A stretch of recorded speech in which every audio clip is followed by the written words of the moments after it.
Taylor Swift, di natuwa sa hirit na joke ni Jokoy?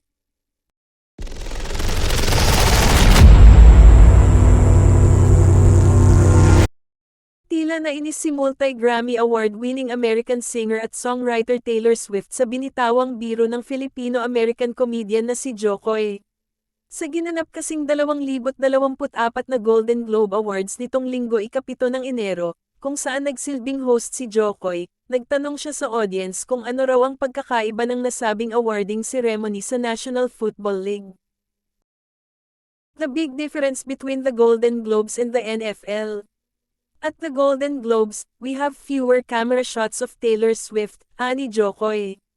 Pagkasabi nito, agad na itinututok kay Taylor Swift ang camera at makikita ang reaksyon ng singer na tila hindi natuwa. "I'm sorry about that," pakla ni Jokoy nang makita ang facial expression ni Taylor. Dahil dito, pinutakti tuloy si Jokoy ng mga netizen dahil sa nasabing biro.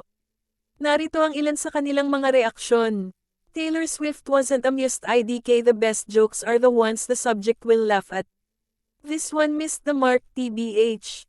This guy sucks. All of his jokes were crap. Oh, that's hilarious. That landed with a giant thud and a death glare from Swift. Not Jokoy's best moment. Terrible, not funny jokes. No one really laughed at his jokes, which just made things worse. Had no idea who that host was.